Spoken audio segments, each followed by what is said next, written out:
டோமரு, நான் ஒரு விஷயம் சொல்கிறேன், தப்பாக எடுத்துக்காதீங்க. ஏன் அப்படின்னா கற்பிக்கா உனக்கும் தான் சொல்கிறேன். அதாவது இந்த நேற்று ஒரு விஷயம் பார்த்தேன், 2 பேரும் வீடியோ பார்த்து நான் 2 பேர்ட்டையும் சொல்கிறேன். ஒரு நாளாவது அவங்களும் சொல்லியிருக்கிறாங்க, தீபா வந்துட்டு எனக்கு சார்பாக வந்து பேசுவோம் அப்படின்னு அவங்களும் சில விஷயங்கள் சொல்லியிருந்தாங்க. உன் மேலே மதிப்பு மரியாதை இருக்குது, வேண்டாமேம்மா, எதுக்குமா ஒருத்தவங்களை காயப்படுத்துறதுக்கு தேவையில்லை. யார் தீபா கிட்டே சொல்லக்கூடிய ஒரு விஷயம் தாம்மா, ஆளுங்களுக்குள்ள சண்டை போட்டுக்காதீங்க. இதைத்தான் மக்கள் எதிர்பார்க்குறாங்க. மக்கள் இதைத்தான் எதிர்பார்க்குறாங்க. உங்களுக்கு அது புரிய மாட்டேங்குது. டோமரு, நான் ஒரு விஷயம் சொல்கிறேன், சரிங்களா? தப்பாக இருந்தால் மன்னிச்சுக்கங்க. சொல்ல வேண்டிய ஒரு கடமை உண்டு. என்னதான் இருந்தாலுமே நீங்கள் ஒருத்தங்கள்கிட்ட எல்லாரை விட உங்களுக்கு ஒரு அண்ணனா, கூட பிறந்த அண்ணன் அப்படின்னு சொல்லி 1000 பேர் எதிர்த்தாலும் 1000 பேர் அசிங்கப்படுத்தி உங்களோட உங்களோடாக பயணித்த ஒரு காரணத்துக்காக ஒருத்தங்களை புகைப்படங்களை மார்பிங் பண்ணி அவங்கள கேவலப்படுத்தி இந்த சமுதாயத்தில் அசிங்கப்படுத்துகின்ற நோக்கத்தில் எத்தனையோ விஷயங்கள் பண்ணும்போது மன உடைஞ்சு இருக்கும்போதும் அப்படி இருந்து உங்களை கைவிடாமல் நல்லதோ கெட்டதோ உங்களுக்கு எல்லாமே செஞ்சுருக்குறாங்க. டோமர், சில வேளை உங்களுக்கு ஒரு சந்தேகம் இருக்கலாம். நான் ஓப்பனாக சொல்கிறேன், பேர் சொல்லி பேசுகிறேன் அப்படின்னு சாரி. என்னை பெர்மிஷன் இல்லாமல் நான் கேட்டு பேசுகிறது. மெர்சி அக்கா உங்களை தண்டிக்கணும் அப்படின்னு நினச்சா சென்னைக்கு போட்ட கம்ப்ளைண்ட்டுக்கு உங்களை எப்போவே இழுத்துருக்கலாம். ஆனால் அதை அவங்க பண்ணலை. அவங்களுக்கு அதை பண்ண வேண்டிய சூழ்நிலைகள் கிடையாது. இதுதான் ஃபேக்டான ஒரு உண்மை மாமா. ஏன் மாமா, இதை நல்லா கேட்டுங்க. இதே இது இந்த கேஸில் வந்து பார்த்தீங்கன்னா, சத்யாவோட இந்த விஷயத்தில் வந்து பார்த்தீங்கன்னா, போய் வந்துட்டீங்க, எஃப்ஐஆர் வாங்கியாச்சு, 24ஆம் தேதி வரைக்கும் மூடிட்டு எல்லாரும் இருக்க சொல்லி சொன்னாங்க, மூடிட்டு இருந்தாச்சு, எல்லாத்தையும் விஷயம் முடிஞ்சிருக்கும். ஆனால் அந்த பொண்ணு தற்கொலைக்கு மன அழுத்தங்களில் உள்ளாகி சைக்காலஜிக்கு தான் ஃபேக்டர் ஒரு உண்மை. ஏன்னா அந்த பொண்ணுக்கு வந்துட்டு உண்மையில நான் ரொம்ப கோவப்படுவேன், பேசுவேன், திட்டுவேன், செய்வேன். சில விஷயங்களை பார்க்கும்போது நான் எப்படி கற்பியக்காது பார்க்குறேன்னா அதே மாதிரி தான் அந்த பொண்ணை நான் பார்க்குறேன். அவள் நல்லவ கிடையாது. இவங்க கூடவே பயணிச்சிருக்காங்க, உங்கள் கூடவே எல்லாரோடையும் பயணிச்சிருக்கிறா அந்த பொண்ணு. இருந்தாலுமே ஒரு தாய் இல்லை, ஒரு தகப்பன் இருந்தும் தகப்பனுடைய பெரிய அளவு செல்வாக்கு கிடையாது, பண பேக்ரவுண்ட் கிடையாது. அன்றாட வாழ்க்கையை வந்து பார்த்தீங்கன்னா கடன் உழைச்சிட்டு வர வச்சு தான் வாழ வேண்டிய சூழ்நிலைகள். அப்படி இருக்கும்போது இந்த பொண்ணு வந்துட்டு ஏதோ ஒரு விஷயத்த பேசி அதை கடைசியில் வந்து பார்த்தீங்கன்னா நெகட்டிவ் தாட்டில் கொண்டு போய் விட்டு அவங்களோட நிம்மதிகளை தொலைச்சி இந்த மாதிரியான விஷயங்கள் வந்து நடந்துருச்சு. சப்போஸ் வந்துட்டு அந்த 4 மணிக்கு இப்போ நேற்று தீபா பேசும்போது தான் இன்னைக்கு தெரிஞ்சது. அப்போ உன்னோட பேசலைன்னு சொல்லிட்டு நான் நினச்சிட்டு இருந்தேன். இப்போ பேசலை நினைக்கும் போது மெர்சி அக்கா வந்துட்டு உங்களோட கால் பண்ணி பேசிட்டு இருக்கிறாங்க. நீங்கள் கால் பண்ணிங்களா, அவங்க கால் பண்ணி பேசுனாங்கன்னு தெரியல, நீங்கள் கால் பண்ணி நினைக்கிறேன். என்ன அந்த பொண்ணு வந்துடும் என்ன என்ன கேஸ் வந்து என்ன அவங்க சப்போஸ் வந்துட்டு ஒரு வேலை உங்கள் மேலே சாஃப்ட் கார்னர் வந்து இருக்கலாம். அதனால் நீங்கள் என்னதான் பேசலான்னு பிரச்சனை கிடையாது. ஸோ ஓகே, நம்ம இந்த விஷயத்தில் வந்து காப்பாற்றி விடலான்ற ஒரு எண்ணத்தில் இருக்கலாம். அதனால அந்த பொண்ணுகிட்ட ஒரு கைண்ட் ஆஃப் ரிக்வஸ்ட் வச்சுருக்கலாம். அந்த பொண்ணு வாரண்டு கூட சொல்லியிருக்கலாம், அது நம்பி உங்கள்கிட்ட சொல்லியிருக்க கூடும். ஆனால் அந்த பொண்ணுக்கு வந்து பார்த்தீங்கன்னா என்ன சொல்கிறது, சுய சிந்தனைகள்ன்றது ஒன்று இல்லை. அப்படி இருக்கும் பொழுது யாராவது ஒரு 3வது நபர் ஊடாக நீ போலீஸ் ஸ்டேஷன் போகக்கூடாது அப்படின்ற ஒரு மிரட்டல்கள் வந்திருக்கலாம். இல்லை வந்து நீ இதில் இன்வால்வ் ஆகக்கூடாதுன்ற ஏதாவது கட்டளைகள் நிர்பந்தம் செய்யப்பட்டிருக்கலாம். அப்படி இல்லை, இதை நீ செஞ்சேன்னா உனக்கு மறுபடியும் இதில் நாங்கள் உனக்கு வேறு மாதிரியான சூழ்ச்சி வலைகளை பின்ன போடுவோம் அப்படின்னு சொல்லி பயமுறுத்திருக்கலாம். ஏன்னா ஆல்ரெடி அவள் பயந்தவ தான். மீடியாவில் எவ்வளோ தான் பேசினாலுமே இந்த லீகல் விஷயத்தில், இந்த லீகல் இதில் வந்துட்டு அவள் ரொம்ப பயந்த பொண்ணு தான். ஆனால் அவள் பிள்ளைங்களை பேசுனது ரொம்ப ரொம்ப தப்பு. அவள் மட்டும் கிடையாது, எத்தனை பேர் பேசாதவங்களா, நீங்களாம் பேசாதவங்களா, எல்லாரும் பேசியிருக்கீங்க. எல்லாரோட குழந்தைகளையும் திட்டுறேன். உங்களை யார் திட்டும்போது அவங்களையும் நான் திட்டுறேன்ட்டு அவங்கள நம்மளை அறியாமலேயே நம்ம என்ன பேசுறதுன்னு தெரியாமலே அவங்கள திட்டி அசிங்கப்படுத்துன்ற நோக்கத்தில் அசிங்கப்படுத்தி இதெல்லாம் பண்ணுறோம். தீபாமா, நீ ரொம்ப பிரில்லியண்டான ஒரு பொண்ணு. சந்தோஷமாக ஹாப்பியாக உன் லைஃப்பை லீட் பண்ணுமா. நெகட்டிவ் விஷயங்களை போகிறதுனால நமக்கு என்ன சொல்கிறது, நீ வந்துட்டு மனசில் ஒன்று வச்சுக்க மாட்டேன், அது ஒரு விஷயம் எனக்கு தெரியும். ஆனால் சில விஷயங்களை நான் இப்போ ஓப்பனாக சொல்ல போகிறேன். சில விஷயங்களை வந்துட்டு சொல்லணும்னு சொன்னால் யாருக்கும் மனசு கஷ்டப்படுத்துறீங்களோன்ற ஒரு பயம் இருக்குது. ஆனால் இன்னொரு சூழ்நிலை வந்தாலுமே என்னுடைய கடைசி மூச்சு இருக்கிற வரைக்குமே ஒன்றைய நான் விட்டு கொடுக்க மாட்டேன். ஏன்னா சில விஷயங்கள் மக்களுக்கு தெரியாமல் இருக்கலாம். நான் பர்சனலாக ரியலைஸ் பண்ணியிருக்கிறேன். பர்சனலாக சில விஷயங்களில் வந்துட்டு சில மூமெண்ட்ஸில் வந்துட்டு அதை நான் அங்கே அனுபவிச்சிருக்கிறேன். அந்த ஒரு காரணத்தினால தான் உனக்கும் எப்போவுமே பக்கபலமாக நான் இருப்பேன் அப்படின்னு நான் சொல்லியிருக்கிறேன். வேண்டாமே யாரோ ஒருத்தருக்காக வந்துட்டு நீ என்ன என்ன திரைக்கு பின்னாடி நீங்கள் எப்படி பேசுகிறீங்க, திரைக்கு முன்னாடி அப்படி பேசுகிறீங்க. சப்போஸ் வந்துட்டு ஒரு அவங்களுக்கு ஹியூமனிட்டி அவங்களுக்கு துடிச்சிருக்கலாம். பசங்க வந்துட்டு காலேஜில் சேர்த்துருக்குறாங்க. சரி சப்போஸ் வந்துட்டு இப்போ உள்ளே போயிட்டாங்கன்னா என்ன செய்ய முடியும்னு சொல்லி அவங்க சம்மந்தப்பட்டவங்கள்ட்ட பேசிருக்கலாம்ல. பேசுகிறது தப்பு கிடையாதுல்ல. என்ன இருந்தாலும் ஒரு அண்ணன்னு அவங்க உரிமையாக பேசிட்டாங்க. ஒரு அண்ணன் அப்படின்னு சொல்லி அவங்க பேசினதுனால அவங்களுக்கும் எத்தனையோ உரிமைகள் இருந்திருக்கும். அவங்களுக்கு எத்தனையோ போராட்டங்கள் இருந்துச்சு. நல்லது கெட்டது எல்லாத்துக்குமே அவங்க கூட இருந்துருக்குறாங்க. ஒரு நேரம் சாப்பாடு, ஒரு நேரம் இதை கொடுக்குறது அது கிடையாது. இன்னொன்று டோமரு யார்கிட்டையுமே பணம் வாங்காதுன்னு சொன்னால் இதுதான். நீ பணம் வாங்கினீன்னா ஒன்றால் மாமா உண்மையிலேயே உன்னுடைய வாய்ஸை நீ ரைஸ் பண்ண முடியாது. நீ குரல்கள் அடக்கப்படுவ, உன் குரல்கள் ஓயாது, உன் குரல்கள் ஒலிக்க விடாது. அது வந்துட்டு கட்டளையாகவும் செய்யலாம், நிர்பந்தமாக கூட உனக்கு ஏற்படலாம். அதைத்தான் நான் உனக்கு அப்போ இப்போவும் சொல்கிறேன். உனக்கு என்ன இல்லை சொல்லு மாமா, உனக்கு என்ன இல்லை? கடவுள் புண்ணியத்தில் உனக்கு எல்லாமே இருக்குது. சந்தோஷமாக ஜாலியாக ஹாப்பியாக என்ஜாய் பண்ணு. தேவைக்கில்லாத நெகட்டிவ் பிரேமுக்குள்ளே போக வேண்டிய அவசியம் கிடையாது. பசங்க வளர்ந்துட்டாங்க. அந்த பசங்களுடைய எதிர்காலம்னு ஒன்று இருக்குது. இன்னொரு 3 வருஷம் அவன் படிக்கிற வரைக்கும் அவன் நிம்மதியாக வெளியில் இருக்கணுங்களா? என்னம்மா இல்லைங்கள? அப்போ எந்த சூக்கெட்ஸு பெருசியா? பாரு.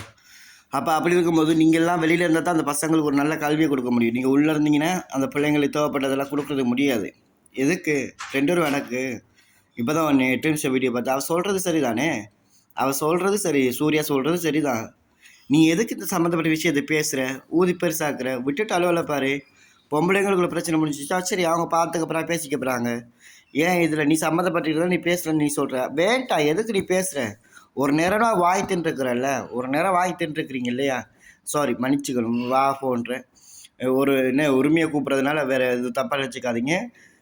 என்ன ஒரு நேரம்னா வாய் சாப்பிட்ருக்கிறீங்க இல்லையா? இன்றைக்கி வேடன் வந்துட்டு எதிரியாக இருந்தாலுமே உங்களுக்கு முன்னாடி படங்கள் போட்டவங்களும் சூப்பர் சாட் பண்ணுறாங்கன்னு சொல்லி சில விஷயங்கள் பண்ணியிருக்கிறீங்க. அதை வந்துட்டு யாரை போய் மென்ஷன் பண்ணீங்கன்னு எனக்கும் தெரியும், மக்களுக்கும் தெரியும்.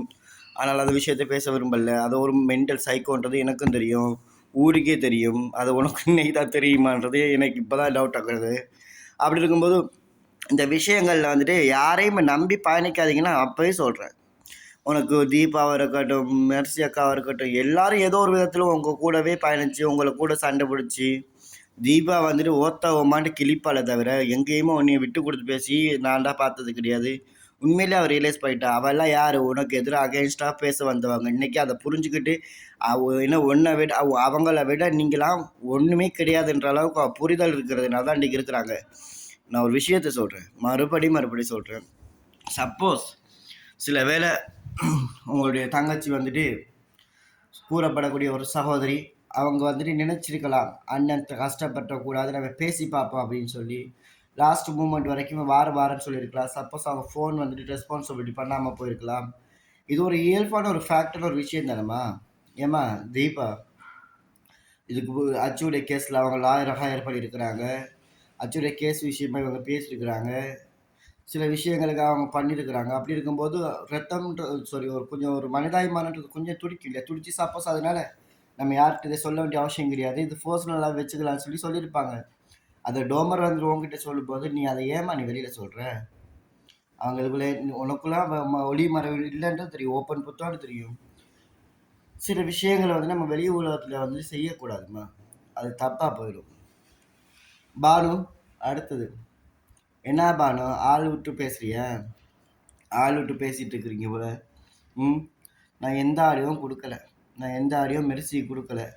மெர்சிக்கிட்ட ஈவன் எத்தனையாம் தேதி முந்தினத்து, இன்றைக்கு எத்தனை தேதி, போன வியாழன் வெள்ளியிலேருந்து நீங்கள் பேசுகிற கான்வர்சேஷனை நீ பெர்மிஷன் கொடுத்தேன்னு வச்சுக்கவேன், நான் என் சேனலை தூக்கி போட்டுட்டு போயிட்டே இருப்பேன்.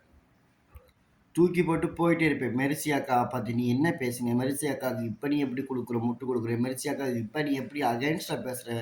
இந்த விஷயத்த நான் குடுப்பேன். எப்படி? நான் குடுப்பேன். 1 1/2 மணி நேரம் வியாழன் டூ வெள்ளி மட்டும் பேசின கான்வர்சேஷன் எல்லாமே டோட்டலா வந்து 1 1/2 ஹவர்ஸ் பேசியிருக்கிறீங்க. இதுல அத்தனையுமே பேசினது அவ்வளவுமே மெர்சி, மியா, வேர்டன். இந்த 3 விஷயத்த தான் நீங்க பேசுறீங்க. அதுல என்னத்த பேசுறீங்க? மியாவ வந்துட்டு என்ன சொல்றது? வேர்பலா வந்துட்டு அப்யூஸ் பண்ணி வச்சிருக்கிறீங்க. சரி அவ்வளோதான் விடுங்களேன். நீங்க பேசிட்டீங்க. அவன் ஒண்ணுமே ரியாக்ட் பண்றது இல்ல. வேடனே விட்டுருங்களேன். வேடன் சகோதரரே விட்டுருங்களேன். மெர்சி அக்கா அப்படியெல்லாம் உனக்கும் அவ்வளோ கனெக்ஷன் இருக்குது. பர்சனலா நீ அந்த பானு உனக்கிட்ட சொல்லியிருக்கிறேன். நான் இன்னமும் உன்னுடைய ஐடென்டிட்டியை நான் வந்து இன்னும் ரிவீல் பண்ணலை அப்படின்னா அதுக்கு பின்னாடி உனக்கும் தெரியும் எனக்கும் தெரியும் நான் என்னத்துக்காக இருக்கிறேன்னு. இது வரைக்கும் நான் எதுவுமே பேசக்கூடாதுன்ட்டு வாயை துறக்க வச்சிங்கன்னு சொன்னால் என்னை அறியாமலே வெளியில் கொண்டு வரேன்னா அதுவும் கிடையாது. நான் அப்படியான ஒரு கேவலமான வேலை செஞ்சு உங்களை காட்டி கொடுத்து அதில் தான் சாப்பிடணுன்ற அவசியம் எனக்கு கிடையாது. ஆனால் இந்த சம்பவத்துக்கும் தீபாவுக்கும் மெர்சி அக்காவுக்கும் ஏற்பட்ட மன கஷ்டங்கள் கூட ஒன்றால் இருக்கலாம். புரிய வேண்டியவங்களுக்கு புரியும். புரியுதா? நீ இதுக்கு முன்னாடி டோமர் வந்துட்டு இதுக்கு முன்னாடி நீ என்ன பேசினியோ அப்போ இந்த கேஸு கொடுக்கப்படுறதுக்கு முன்னாடி எப்போ 3 monthsக்கு முன்னாடி ஐ திங்க் 3 monthsக்கு முன்னாடி பேசின ஆடியோ ரெக்கார்டிங் உட்பட ஸ்டில் 2026 வந்து ஜூலை வரைக்கும் ஜூலை வரைக்குமே நீங்கள் பேசிக்கிட்ட கான்வர்சேஷன் என்கிட்ட இருக்குது. நீங்கள் என்கிட்ட மட்டும் பேசின விஷயங்கள் கிடையாது. அதை இன்னொரு பர்சன் சொல்லி நீங்கள் தேர்ட் பார்ட்டிக்கிட்டே நீங்கள் பேசுகிறீங்க. அதையும் ரெக்கார்டிங் பண்ணி அதுக்கு வச்சிருக்கிறது. நான் ஒன்று கேட்குறேன். பர்சனல் ஒரு விஷயம் நீங்கள் பேசுகிறீங்க இல்லையா? பேசும்போது எதுக்கு இதெல்லாம் ரெக்கார்டிங் பண்ணுறீங்க? எதுக்கு ரெக்கார்டிங் பண்ணுறீங்க? நான் தான் பெரிய ஆள், நீ தான் பெரிய ஆள், நான் ரெக்கார்டிங் பண்ணுவோம், நீ அசிங்கப்படுத்துவேன். நீங்கள் நல்லா இருக்கும்போது இதை நான் சேஃபாக வச்சுப்பேன். நீங்கள் எப்போ எங்களுக்கு கத்தியால் குத்துற மாதிரி வருதோ அப்போ வந்து உங்கள் எல்லாரையும் மறுபடியும் கேட்சப் பண்ணுவேன், மறுபடியும் உங்களை டாக்கெட் பண்ணுவேன் அப்படின்ற ஒரு நோக்கத்துக்காக பண்ணுறீங்களா? என்ன உங்களுக்கு இதில் தெரிஞ்சுக்கணும் நான் கேட்குறேன்.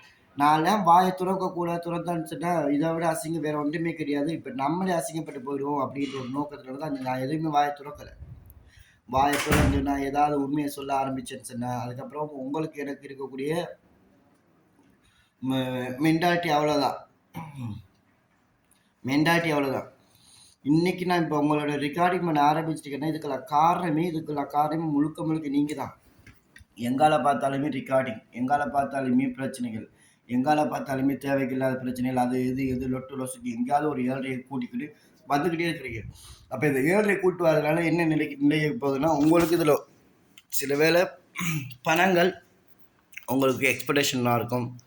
இல்லை சில வேளை உங்களுக்கு மேபி வேறு ஏதாவது எதிர்பார்ப்பாக இருக்கும். இல்லை என்ன சொல்கிறதுன்னு எனக்கு தோணலை. பானு நீங்கள் செய்கிற விஷயங்கள் ரொம்ப தப்பு பானு. தப்புமா. இன்றைக்கு நான் உப்புமா செஞ்சேன், அதையே இன்றைக்கு தப்புமாவாக போயிடுச்சு. ஆனால் நான் வந்து எடுத்து விட்டேன்னா என்கிட்ட இருக்கிற ஆடியோ ஒன்று போட்டால் போதும் நீ ஜெயில் போகிறதுக்கு அந்த ஒரே ஒரு ஆடியோ போதும். புரியுதா? மெர்சி அக்காவை பற்றி நீ என்ன பண்ணின, மெர்சியை நீ எப்படி உருவக்கழி செஞ்ச, மெர்சியை வந்துட்டு எப்படி கவுக்க போகிற நீ பேசின அண்டர் கிரவுண்ட் ஆடியோவை நான் தூக்கி போட்டேன்னு வச்சுக்குவேன். நீ அடுத்த நிமிஷமே அரெஸ்ட் ஆகுவ. அடுத்த நிமிஷமே உனக்கு இது சட்ட ரீதியான நடவடிக்கைகள் வந்து எடுக்கப்படும். வேண்டாமே பழையிட்ருக்கீங்க. சரி உனக்கு தான் 37,000 ஃபாலோவர்ஸ் வச்சுருக்கிறல்ல, இதை விட வேறு என்ன வேணும்? நல்ல விஷயங்களை வந்து பேசுங்க. அப்படி இல்லையா உங்களுக்கு கண்டென்ட் தான் பேசணும்னா ஒரு 1000 வியூஸ் 2000 வியூஸ் போனால் எவ்வளோ மேக்ஸிமம் வந்து யூடியூப்காரங்க பே பண்ணுறாங்கன்னா $1 to $2.5 வந்து ரெவன்யூ வந்துட்டு பே பண்ணுறாங்க. அப்போ அப்படி இருக்கும்போது இதை நீங்கள் ஒரு நியூஸ் சேனல்ஸில் வருது. இன்றைக்கி எத்தனையோ குழந்தைகளுக்கு நடக்கக்கூடிய பிரச்சனைகள் இருக்குது, பெண்களுக்கும் நடக்கக்கூடிய ஹராஸ் இருக்குது, ஏன்னா லீகலாக வந்து எத்தனையோ பெண்கள் போராடக்கூடிய சட்ட போராட்டங்கள் இருக்குது. இந்த விஷயங்களை வந்து பேசுங்களேன். கண்டிப்பாக உங்களுக்கு ரீச் கிடைக்கும். இந்த நெகட்டிவ் விஷயத்துக்குள்ள போகும்போது, நெகட்டிவ் தாட்லேயே போகும்போது, இந்த நெகட்டிவ் விஷயங்களை மட்டுமே நம்ம அடிப்படையாக கொண்டு மூலதாரணமாக அடித்தளமாக போடும்போது அப்புறம் அந்த நெகட்டிவ் தாட்டுக்குள்ளே மட்டும்தான் உங்களோட சேனல்ஸ் வந்து க்ரோத் ஆகி போயிட்டுருக்குது. உங்களுக்கு சம்பாதிச்சு தான் சாப்பிட்றேன், இந்த சேனல்ஸ்லாம் சாப்பிட்றேன்னு சொன்னால் கண்டிப்பாக போய் சாப்பிடுங்க. யாருக்குமே இல்லைன்னு சொல்லலையே, யாரும் இல்லைன்னு சொல்லலை. நீங்கள் அதை நேர்மையாக சம்பாதிங்க, அதுதான் போதும் மக்களுக்கு. இந்த மக்களை என்ன முட்டாளாக்கிக்கிட்டு என்ன பண்ண போகிறீங்கன்றது எனக்கு இன்னும் சத்தியமாக தெரியலை. நான் ஒரே ஒரு விஷயம் கேட்குறேன். சரி, 5ஆம் மாதம் 23ஆந்தேதி நீங்கள் எங்கே போனீங்க சொல்லுங்களேன்? 5ஆம் மாதம் 23ஆந்தேதி நீங்கள் மெர்சிக்கு அதில் என்ன பண்ணினீங்க? மெர்சியாக்காக்கு அதில் நீங்கள் என்ன பண்ணினீங்க? அந்த சூழ்ச்சி வேலையை நான் சொன்னேன்னா? இல்லை. அப்போ உங்களோட வேலையை பார்த்துட்டு போகலாம் தானே? நீங்களா நினைக்கக்கூடிய மாதிரி சப்போஸ் சம்மந்தப்பட்ட நபர்கள் வந்து பேசியிருப்பாங்க. ஏன்னா டோமர் வந்து பொய் சொல்ல மாட்டார்ன்றது தெரியும். டோமர் வந்துட்டு உங்களோட ஒரு நம்பிக்கை சொல்லிட்டாங்கன்னா பிரச்சனை கிடையாது. அது நீங்களே சொல்லியிருக்கிறீங்க. யார் தீபா மேலே சொல்கிறேன் இந்த விஷயத்த. டோமர் வந்துட்டு லைவ்லேயும் சொல்லியிருக்கு அப்படின்னு நீங்கள் சொன்னீங்கம்மா. வேண்டாமா? அது அழகு இல்லை. ஏன்னா உங்களுக்கு அவங்க ஒரு வயசில் மூத்தவங்க, நீ ஒரு அக்காவாக ஒரு ஃபீல் பண்ணி பேசியிருக்கிற. எனக்கு ஒன்று யாருன்றது தெரியும். எத்தனையோ சம்பவங்கள் நடந்து உன்னுடைய வாழ்க்கையில் வந்து கேள்விக்குறியாகி உன்னுடைய வாழ்க்கையில் பர்சனல் லைஃப்பில் ஒரு நிமிஷமும் புழுவாக துடிச்சு சாகும்போது பணம் இருந்தும் நிம்மதி இல்லை, நிம்மதி இருந்தும் நிம்மதி இல்லாமல் பணம் இருந்தும் ஒன்றும் செஞ்ச முடியலை. அப்படியெல்லாம் வந்துட்டு எவ்வளவோ கஷ்டப்பட்டுருக்கோன்றது உனக்கும் தெரியும், மக்களுக்கும் தெரியும். வேண்டாமா? உன் மேலே உனக்கு நல்ல ஒரு அபிப்பிராயம் இருக்குது.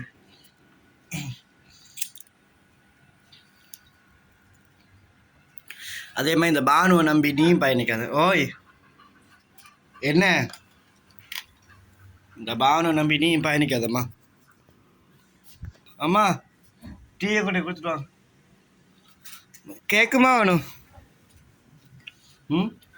தீபா, நீயும் இந்த பானுவை நம்பாத. இந்த பானு புள்ளே கிள்ளி விட்டு தொட்டில் ஆட்டுறா. இந்த பானுக்கு என்ன நடக்க போகுதுன்னு எனக்கு என்ன சத்தியமாக தெரியல. இந்த பானு வந்துட்டு என்னத்துக்கு வந்து துடிக்குது அப்படின்னு புரியலை. இந்த பானு செய்கிற செயற்பாடை பார்த்தா எனக்கு ரொம்ப இதை விட நீ சொல்லக்கூடிய மாதிரி உண்மையிலேயே மக்கள் பார்வை இருக்கும்போது கூட இந்த மாதிரி தொந்தரவுகள் இருந்ததில்லை. ஆனால் இன்றைக்கி தொந்தரவுக்கு மேலே தொந்தரவாக இருக்குது. மனுஷங்களுக்கு நிம்மதி இல்லை. இந்த மூதவிங்க ஒருத்தரோட அதையும் யாராலையும் நிம்மதி இல்லாமல் இருக்குது. அந்த அளவுக்கு கேவலமான ஒரு சூழலை அமைஞ்சிட்டுச்சு. கமாண்டர்ஸை திட்டி ஆளுங்களை திட்டி இதெல்லாம் என்ன கிடைக்க போகுது? அசிங்கப்படுத்திட்டோம்ட்டு ஒரு சந்தோஷம் கிடைக்கும். அதை வச்சு என்னதான் பண்ணிட முடியும் சொல்லுங்கள் பார்க்கலாம். டோமர் கொஞ்சம் சிந்திங்க. சொன்னது ஏதாவது தப்பாக மன்னிச்சிங்க. எல்லாருமே ஈவன் தீபாவாக இருக்கட்டும், மெர்சி அக்காவாக இருக்கட்டும், எல்லாருமே எல்லா நேரங்களையும் ஏதோ ஒரு விதத்தில் உங்களுக்கு கூடவே நின்று பயணிச்சுக்கிறாங்க. ஸோ இதெல்லாம் மனசில் வச்சு யாரையும் தாக்காமல் ஜாலியாக எப்போவுமே சந்தோஷமாக லைவை போடுவோம்மா. உன் லைவுக்குன்னு எத்தனையும் மாப்பிள்ளைங்க அடிமையாக இருக்கிறாங்க. நீ ஜாலியாக பேசுவேன். அந்த டைம் வந்து ஒரு 1 ஹவர் பேசும்போது எங்களுக்கு மைண்ட் ரிலாக்ஸேஷன் இருக்குது. பொண்டாட்டிட்டு இது தொந்தரவுலேருந்து கூட வாரம் இப்போ என்ன அப்படின்னு சொல்லி கூட மனநிலைகள் இருக்குது. வேலை பழுக்கள் இருக்குது. அந்த வேலை பழுக்கள் இருந்துமே உனக்கிட்ட வராங்கன்னா எதுக்காக? உங்ககிட்ட வந்தால் சந்தோஷமாக ஒரு நிமிஷம் ஒரு 1 ஹவர் பேசிட்டு போகிறோம். மனசுக்கு அமைதியாக இருக்கும், மைண்ட் ரிலீஃபாக இருக்கும். ஓகே, மனநிலைகள் வந்து நமக்கு மாறும்போது சந்தோஷமாக ஹாப்பியான ஒரு மெமரிஸ் வந்துட்டு இருக்கும். இன்றைக்கியும் உனக்கு ஏதோ ஒரு சம்பவம் கெட்டது நடந்துச்சோ நல்லது நடந்துச்சோ, எத்தனையோ பெண்கள் எத்தனையோ ஆண்கள் துடிக்கிறாங்க இல்லையா? வேண்டாம், விடுங்க. எதுக்கு அடிச்சுக்கிறீங்க? வேண்டவே வேண்டாம். இந்த சேனல்ஸில் வச்சு மீண்டும் சொன்ன மாதிரி தீபா சொன்ன மாதிரி இந்த சேனல்ஸ்ன்னு சொல்லி பார்த்தேன்னு சொன்னால் எல்லாருக்கும் ஒரு அடித்தளம் அமைஞ்சது சிக்கா சூர்யா. இட்ஸ் அ ஃபேக்ட்டு, உண்மையான ஃபேக்ட்டு.